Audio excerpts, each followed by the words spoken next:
Shalom. I want to start off by giving all glory and honor to Yahweh, Bahashem, Yahweh Shai, Bahashem Rakakwadash.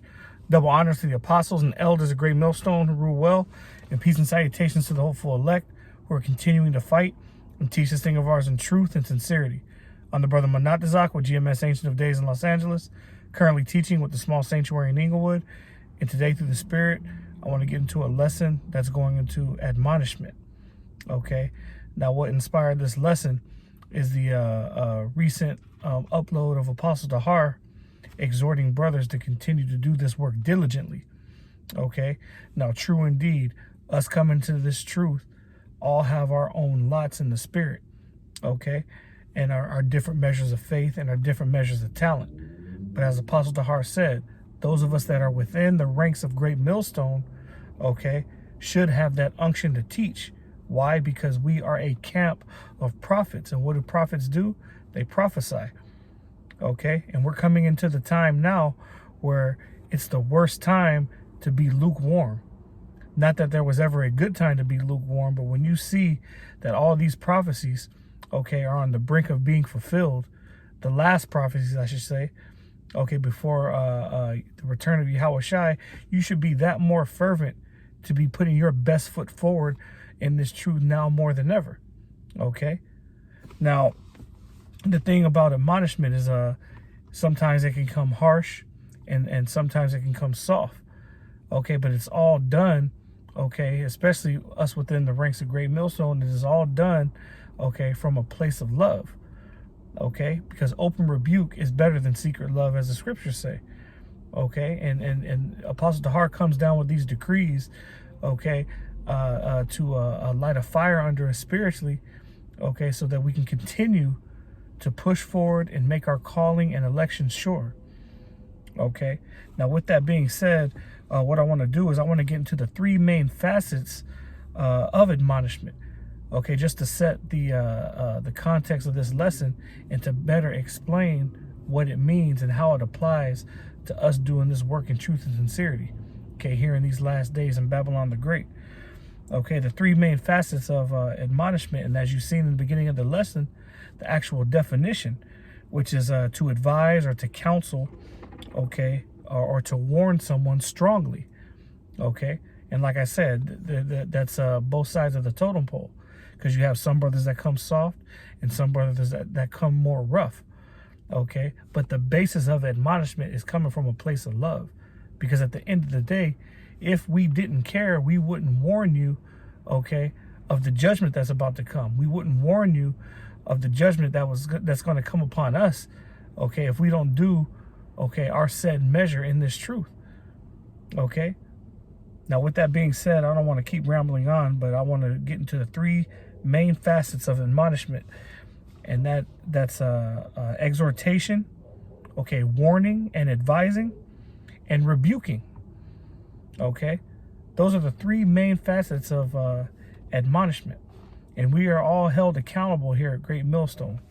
Okay, now as far as exhorting goes, an example of that would be telling someone that that they're capable of doing something.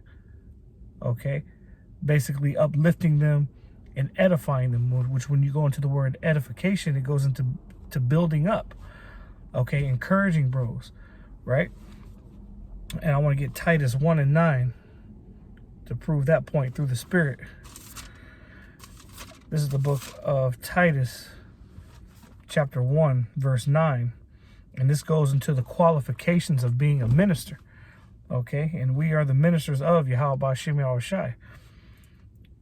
This is Titus 1, verse 9, and it reads, holding fast the faithful word as he hath been taught, that he may be able by sound doctrine both to exhort and to convince the gainsayers.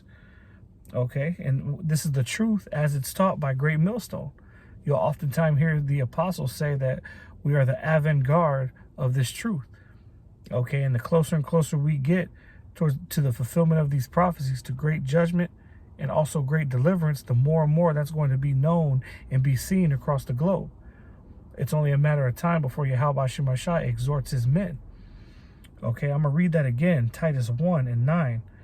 Okay, once again, the three main facets of admonishment, going into exhortation. This is Titus 1:9. It says, holding fast the faithful word as he hath been taught. What do the scriptures say? To continue in the things that we have learned. Okay, you got a lot of guys that are being disenchanted, losing patience, showing their lack of faith. Okay, when all you have to do is continue in the things that you have learned. The apostles' doctrine. We're not trying to reinvent the wheel. Okay, what we're involved in and what we have been called to do is ultimately very simple. Okay, follow the example that has been set before us by those that have been set up before us. All right, Titus 1:9 again, holding fast the faithful word as he hath been taught, that he may be able by sound doctrine both to exhort and to convince the gainsayers. Okay, what was Yahushai's main mission? Not to call the righteous, but sinners unto repentance. Okay, and it takes great integrity to look in the mirror and admit that you are at fault. And ultimately, that is the mindset and the same temperament that the hopeful elect are going to come into. Once they hear these words, okay, they are going to have the eyes to see and the ears to hear, as it were. Okay. Let's see. Verse 10, for there are many unruly and vain talkers and deceivers, especially they of the circumcision.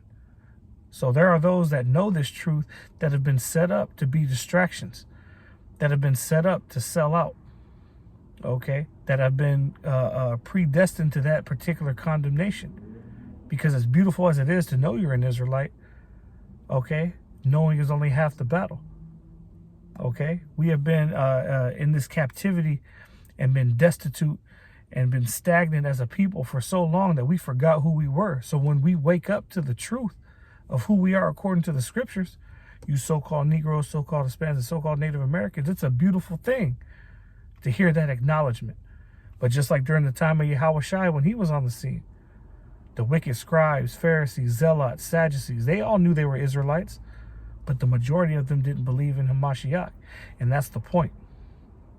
Okay, as beautiful as it is to know who you are, okay, you have to know that Yahushua, we are being covered by his blood. And I say we, I say that humbly speaking, because when Yahushua returns, he's only returning to redeem the hopeful elect.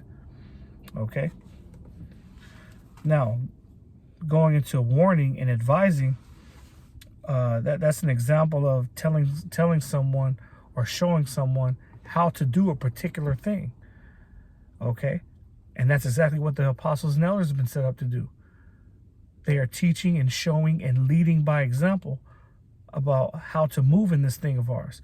So when the Apostle Tahar comes up and tells you what's expected of you as a member of Great Millstone, if your first instinct is to get offended or to buck up against order, then that's a sign that you're not right in the spirit.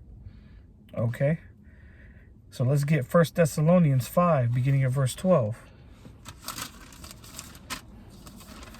This is the book of 1 Thessalonians, chapter 5, beginning at verse 12. And the headline reads, honor your leaders. Okay? It says, and we beseech you, brethren, to know them which labor among you and are over you in the Lord and admonish you. Okay? It says, and to esteem them very highly in love for their work's sake, and be at peace among yourselves. Okay? These men you have to consider in the spirit were set up for a reason. You weren't brought into this thing as a young man to usurp authority over your elders, but instead to be obedient and to fall in line with the orders that are given. Okay, the same is required of you when you're in Esau's job. Okay, let all things be done decently and in order, right? You clock in on time to Esau's job. You do what's required of you, okay, with your qualifications that you use in this world to get by. Well, how much more so when coming into order under the men that Yahweh Shem Yahushai set up to lead his nation. Okay, because Yahweh Shem Yahushai always dealt with order. And the apostles and elders of Great Millstone have been set up to lead the flock. Okay. It says, verse 14, now we exhort you, brethren, warn them that are unruly, comfort the feeble-minded, support the weak, be patient towards all men.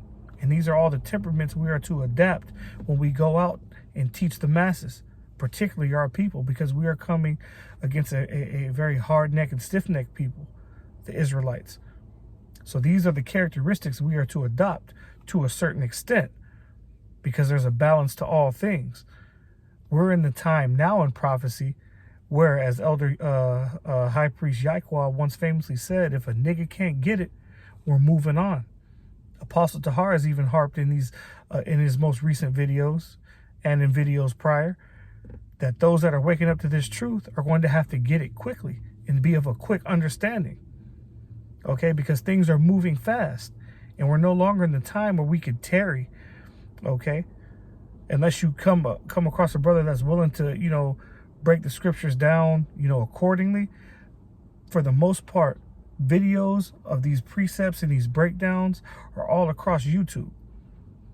And a simple Google search or a YouTube search is all it takes to get this true edification, if you're willing to look and you're willing to search and willing to put the work in. Okay, because we're at a time now where things are moving fast, and at any moment the internet could be shut off. At any moment we could be taken off the streets. Okay, this is the time of prophecy that we're in.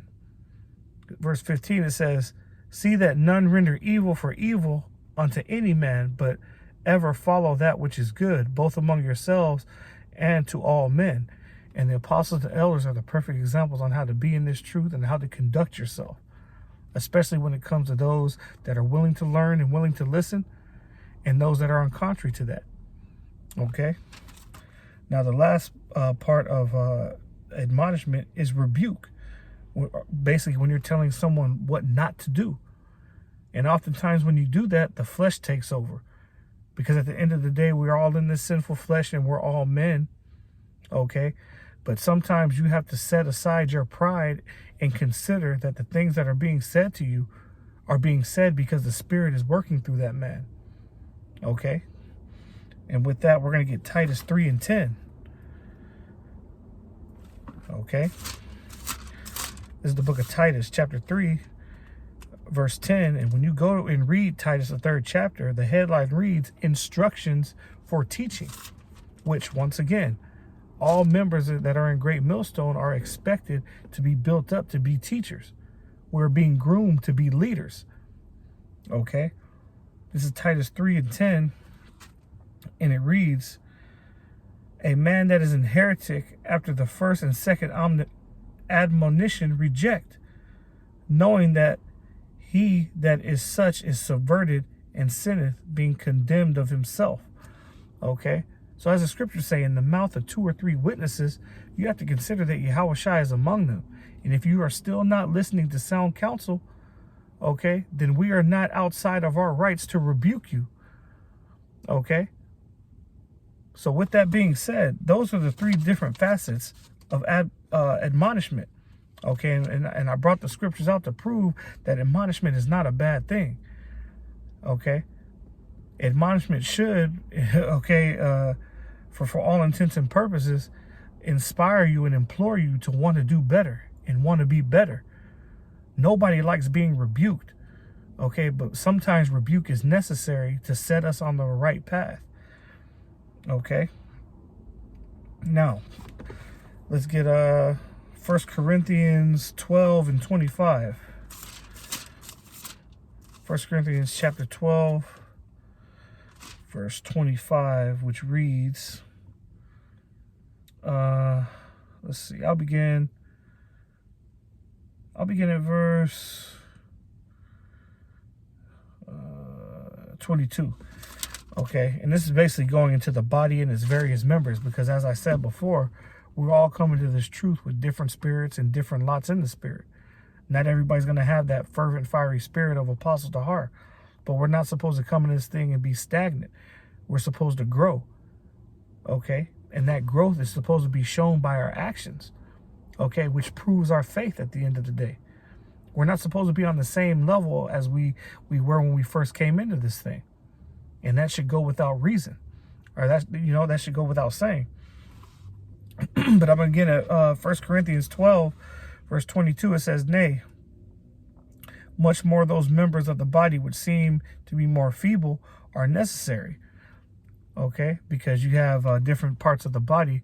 You have the eye, you have the ears, you have the mouth, the nose, the hands, the fingers, all these different digits.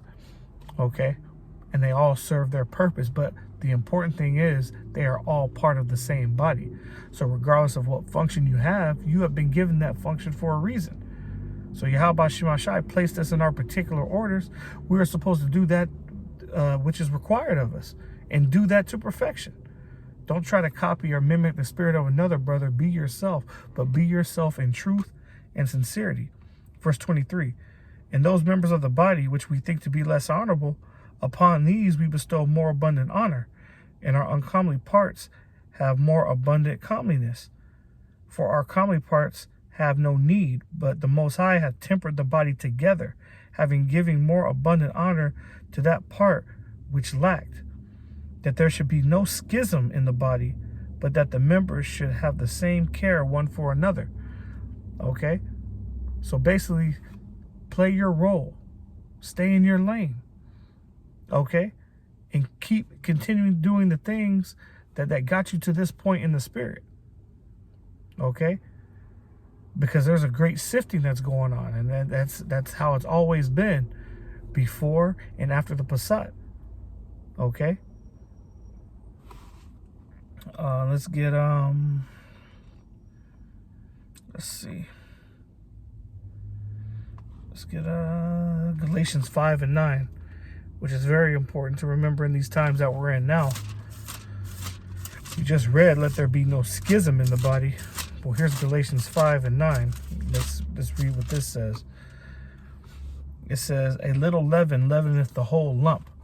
Now, if you know what leaven is a agent in that you put in yeast, or basically it is yeast that it rises bread and fluffs it up, but all you need is a little bit. But if you put that in dough, it's going to affect the whole dough. Likewise, just like if you have a cancer in the body, it's going to eventually affect the whole body. So let there be no schism in the body. Why? Because a little leaven leaveneth the whole lump. We're supposed to be of one mind and one spirit. Okay, and we are in the place in prophecy now where the Lord is really going to start to test us, and Satan is in the midst. Okay, so you have to consider all these things, especially new brothers coming in. But brothers that have been in this truth and been in this faith, these are things that should have been instilled in you from the beginning. Okay, especially if you've been around for 5 years, 10 years. These types of things should go without saying. Okay. But for the edification of the body, the Spirit got on me to bring this out, just to quote unquote admonish you, to remind you of the type of men we are supposed to be and the type of men that we are being built up to be. Okay. Let's get Revelations 3, beginning at 15.